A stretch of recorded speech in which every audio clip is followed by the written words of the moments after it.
जिन लोगों ने रिडीम कर दिया है या रिडीम करने के बारे में सोचना क्या सही है, तो इसको समझने से पहले थोड़ा सा बैक में हम चलते हैं 2021 और 22 में एक्सिस म्यूचुअल फंड में फ्रंट रनिंग का केस क्वांट म्यूचुअल फंड के उन स्कीम के ऊपर नजर डालते हैं जिनकी एनएवी में गिरावट हुई है। तो फाइनली क्वांट म्यूचुअल फंड के कई सारे स्कीम में इन्वेस्टर्स की तरफ से रिडम्पशन रिक्वेस्ट आते हुए दिख रहे हैं, जिसका असर उसकी एनएवी पे भी दिख रहा है। कई ऐसे फंड है जिसकी एनएवी में गिरावट देखने को मिली है। कौन कौन से फंड है वो भी मैं आपको बताने वाला हूं।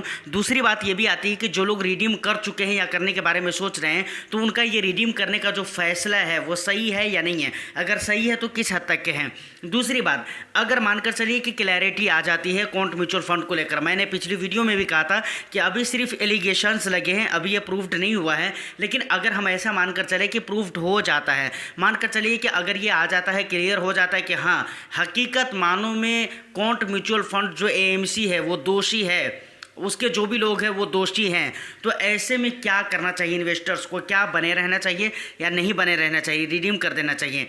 इन तमाम तर मुद्दों के ऊपर हम बात करने वाले हैं। तो एक एक पॉइंट अगर आप क्वांट के इन्वेस्टर्स हैं तो आपके लिए बहुत ज़्यादा इंपॉर्टेंट होने वाले हैं। अगर आप क्वांट के इन्वेस्टर्स ना हैं फिर भी आपके लिए इंपॉर्टेंट है, इसलिए कि ऐसा कभी भी किसी भी एएमसी के साथ हो सकता है। तो वीडियो में आगे बढ़ने से पहले एक रिक्वेस्ट ज़रूर करूंगा कि वीडियो को एक लाइक कर दे, शेयर कर दे। चैनल को अगर अभी तक आपने सब्सक्राइब नहीं किया है तो चैनल को भी ज़रूर सब्सक्राइब कर लीजिए। देखिए, शुरू में मैंने जिन जिन पॉइंट का नाम लिया है कि भाई इस पर हम बात करेंगे, उस पर मैं बात करूंगा और उसी पॉइंट पे आ रहा हूं, लेकिन उसको मैं शुरू इस तरीके से करना चाहता हूं कि देखिए, बराबर इक्विटी मार्केट में इस तरीके से कहा जाता है कि भाई आपको लंबे समय के लिए निवेश करना चाहिए। और आप जो आए हैं लंबे समय के लिए आए हैं, तो अगर शॉर्ट ड्यूरेशन में कुछ प्रॉब्लम आते हैं, कुछ इशू क्रिएट होते हैं, और ऐसा होना कोई बहुत बड़ी बात नहीं है। ऐसा इससे पहले भी होता रहा है और होता रहेगा, समझ रहे कि नहीं? ऐसा नहीं है कि यहाँ से अगर सेबी ने कड़ाई कर दी है, सख्ती कर दी है क्वांट के ऊपर, अगर वो दोषी ठहर भी जाता है उसके ऊपर बहुत सारी कड़ाई हो जाएगी, उसके बाद ऐसा नहीं कि ऐसा नहीं होगा,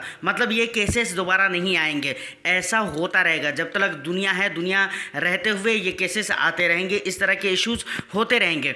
तो यहाँ पर ये शॉर्ट टर्म इश्यूज़ हैं, ये आप जानते हैं कि भाई बहुत दिनों तक चलने वाला नहीं है, तो इससे आपको घबराना नहीं चाहिए, बल्कि आपको अपने फंड के साथ, अपने इन्वेस्टमेंट के साथ बने रहना चाहिए। अब आते हैं मेन पॉइंट पे कि भाई जिन लोगों ने रिडीम कर दिया है या फिर रिडीम करने के बारे में सोच रहे हैं, तो क्या उनका ये रिडीम करना या रिडीम करने के बारे में सोचना क्या सही है? तो इसको समझने से पहले थोड़ा सा बैक में हम चलते हैं 2021 और 22 में, और हम ये जानने की कोशिश करते हैं कि जब एक्सिस म्यूचुअल फंड में फ्रंट रनिंग का केस आया था, उस टाइम पे उसके स्कीम के साथ क्या हुआ था और इन्वेस्टर्स ने क्या हुआ था। सबसे पहले एक्सिस म्यूचुअल फंड में जब इसका केस आया था, वो तारीख क्या थी?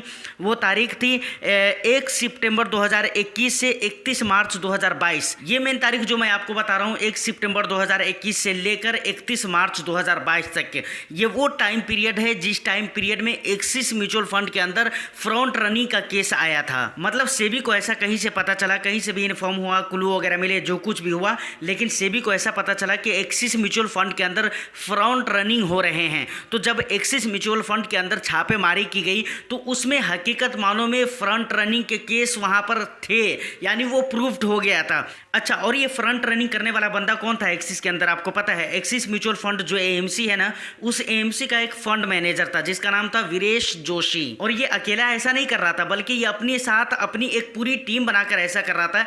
इसके साथ और भी 20 लोग पकड़े गए जो कि इस कांड में शामिल थे। वहीं पर अगर कमाई की बात की जाए कि एक्सिस म्यूचुअल फंड के अंदर फ्रंट रनिंग करके इन लोगों ने कितनी कमाई करी है, तो वो कमाई हजारों में नहीं है, लाखों में नहीं है, बल्कि करोड़ों में है। और 1-2 करोड़ नहीं है, मैं आपको बताता हूं ना, 30.56 करोड़ कमाई की है इन लोगों ने। तो ये एक्सिस म्यूचुअल फंड के अंदर फ्रंट रनिंग के केस की डिटेल्स थे। लेकिन उससे भी इंपॉर्टेंट बात आती है कि जब उसका एलिगेशन, यानी सेबी ने एलिगेशंस लगाया, सेबी ने जो इल्जाम लगाया कि भाई एक्सिस के अंदर तुम्हारे म्यूचुअल फंड एएमसी के अंदर ये ऐसे ऐसे फ्रंट रनिंग के केसेस चल रहे हैं और तुम लोग ऐसा कर रहे हो, तो जब सेबी ने जांच कराई तो ये बिल्कुल प्रूव्ड हो गया। उसके बाद इन्वेस्टर्स ने क्या किया? तो देखिए, उसके बाद इन्वेस्टर्स ने क्या किया, ये चीज़ मुझे नहीं लगता है कि आपको बताने की ज़रूरत होना चाहिए।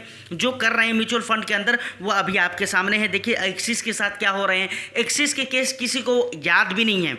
जब कॉन्ट का केस नहीं हुआ था उससे पहले बहुत सारे लोगों को ये पता ही नहीं था कि एक्सिस के अंदर भी फ्रंट रनिंग के केस हो चुके हैं, फ्रैंकलिन इंडिया के अंदर भी फ्रंट रनिंग के केस हो चुके हैं, और भी एक दो म्यूचुअल फंड एमसीज हैं जिनके साथ फ्रंट रनिंग के केस हो चुके हैं। लेकिन उनकी स्कीम की अगर आज की डेट में बात करें प्रेजेंट में, तो उनकी स्कीम अच्छी खासी चल रही है, कई सारी स्कीम उनकी अच्छी चल रही है। देखिए अब हर एएमसी के हर स्कीम अच्छे नहीं चलते हैं, तो आप यहाँ पर ये नहीं कह सकते कि भाई एक्सिस के ये वाले स्कीम नहीं चल रहे हैं, वो वाले स्कीम नहीं चल रहे हैं, या फ्रैंकलिन के वो वाले स्कीम नहीं चल रहे हैं।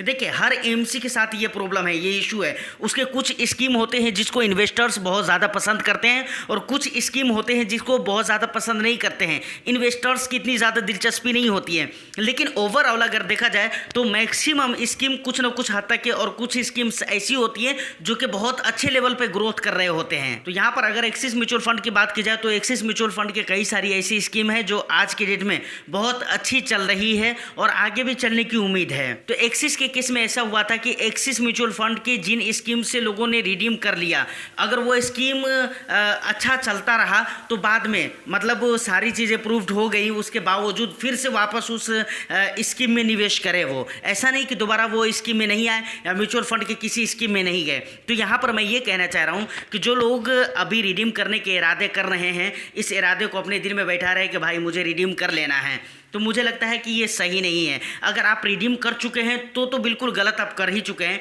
लेकिन अगर आप इरादा बना रहे हैं तो मुझे नहीं लगता है कि ये सही है। अभी आपको अपनी इन्वेस्टमेंट के साथ बेफिक्र होकर बने रहना चाहिए। अब ज़रा हम क्वांट म्यूचुअल फंड के उन स्कीम के ऊपर नज़र डालते हैं जिनकी एनएवी में गिरावट हुई है। सबसे पहले नंबर पे आ जाता है क्वांट पीएसयू फंड। यहाँ पर 1.09% की गिरावट देखने को मिली है एनएवी में, समझ रहे कि नहीं। दूसरे नंबर पे आ जाता है क्वांट स्मॉल कैप, जहाँ पे 0.66% की गिरावट देखने को मिली है एनएवी के अंदर। उसके बाद तीसरे नंबर पे आ जाता है क्वांट मिड कैप, जहाँ पे 0.94% की गिरावट एनएवी के अंदर देखने को मिली है। तो ये गिरावटें हो रही हैं और मुझे लगता है कि जब तक ये केस सुलझेगा जब तक और भी ज़्यादा गिरावट हो जाएगी। अब एक बात और भी आती है, मान लीजिए कि अगर एलिगेशन साबित हो जाते हैं, मतलब दोषी ठहरा दिया जाता है क्वांट म्यूचुअल फंड, और हकीकत मानो में क्वांट अगर दोषी निकल जाता है, तो ऐसे कंडीशन में क्या करना चाहिए, क्या रिडीम कर देना चाहिए? तो देखिए मैं ये कहूँगा कि उस टाइम पे भी आपको रिडीम नहीं करना चाहिए। देखिए कुछ दिन तक की अगर गिरावट की बात की जाए तो गिरावट क्वांट के बहुत सारे मतलब फंड्स में देखने को मिलेंगे। बहुत सारे फंड को लोग रिडीम भी कर देंगे गुस्से में आकर, कोई क्रोध में आकर। तो ऐसा होगा और ऐसा होना फ़र्ज भी बनता है, क्योंकि भाई इन्वेस्टर्स के साथ धोखे हो रहे हैं तो उनको तो गुस्सा आएगा ही आएगा। ये इंसानी नेचर है, फितरत है। लेकिन रिडम्पशन की जहाँ तक बात है तो मुझे नहीं लगता है कि अगर एलिगेशन साबित हो जाते फिर भी आपको रिडीम करना चाहिए, आपको बने रहना चाहिए। देखिए यहाँ पर ऐसे भी एक बात और भी आपको याद रखना चाहिए कि ये जो फ्रंट रनिंग के केसेस होते हैं ना, ये एएमसी की तरफ से नहीं होते हैं अक्सर व बेशतर। ये जो दूसरे एएमसी के जो वर्कर वगैरह जो होते हैं ना, उसमें काम करने वाले जो लोग होते हैं ना, जैसे स्टाफ हो गए, उसके बाद क्या कहते हैं एजेंट्स वगैरह हो गए, उसके बाद क्या कहते हैं फंड मैनेजर वगैरह, ये सारे लोग मिलकर करते हैं। लेकिन अगर हम मान लेते हैं कि संदीप टंडन जी अगर यही रियल मानों में अगर दोषी ठहर जाते हैं, फिर भी आपको घबराने की ज़रूरत नहीं है। आपको इन्वेस्टमेंट के साथ बने रहना है और कुछ दिनों में ये सारा कुछ सही हो जाएगा। हाँ, अगर ये गुनाह करे हैं, अगर ये गलती करे हैं, तो उनको सेबी की तरफ से जो पेनल्टी होगी वो उनको लगाई जाएगी, ऑफ कोर्स लगाई जाएगी, समझ रहे हैं ना। और जो सज़ाएं होंगी वो उनको दी जाएगी। लेकिन आपके इन्वेस्टमेंट के ऊपर इससे कोई ज़्यादा फ़र्क नहीं पड़ने वाला है। लेकिन अगर क्लैरिटी आती है और ये साबित हो जाता है कि क्वांट म्यूचुअल फंड दोषी नहीं है इस मामले में, ये केस एक झूठा केस बनकर रह जाएगा। तो ऐसे कंडीशन में क्या होगा, जिन लोगों ने रिडीम कर दिया है वो तो भाई उनको तो अफसोस होगा, और कितने ऐसे इन्वेस्टर्स होंगे जो अपने घाटा लगवा कर निकले होंगे। और साथ ही साथ ऐसा भी मुमकिन है, ये भी पॉसिबल है कि क्वांट के फंड में इन्वेस्टमेंट और बढ़ सकते हैं, इन्वेस्टर्स और भी ज़्यादा दिलचस्पी दिखला सकते हैं। तो फिलहाल अगर मैं अपने हिसाब किताब से बोलूँ तो मुझे ऐसा लगता है कि अभी बहुत ज़्यादा टेंशन में आने की ज़रूरत नहीं है। सबसे पहले तो आपको वेट करना है कि क्लैरिटी क्या आती है, ये केस सच में केस है या फिर एक झूठा केस बनकर रह जाता है। दूसरी बात, अगर आप भी जाती है तो आपको सब्र के साथ इन्वेस्टमेंट के साथ बने रहना है, क्योंकि जो हो चुका वो हो चुका, अब वो लौट कर तो आने वाला नहीं है। लेकिन इसका ये मतलब नहीं कि आपके इन्वेस्टमेंट के ऊपर आगे इसका कुछ असर पड़ेगा, बहुत ज़्यादा असर नहीं पड़ेगा, जो पढ़ना था वो पढ़ चुका है। तो उम्मीद करता हूँ कि ये इन्फॉर्मेशन आपको अच्छी लगी हो, तो वीडियो को लाइक कर दीजिए, शेयर कर दें। चैनल को सब्सक्राइब नहीं किया तो चैनल को ज़रूर सब्सक्राइब कर लें। आप इन तमाम तर मुद्दों के बारे में कैसे सोचते हैं, क्या सोचते हैं, आप अपना वैल्यूएबल फीडबैक कमेंट सेक्शन में ज़रूर दीजिए, ये मुझे अच्छा लगेगा। और फिर मैं मिलता हूँ किसी नेक्स्ट एंड इंटरेस्टिंग वीडियो में। जब तक के लिए all the best, thank you for watching.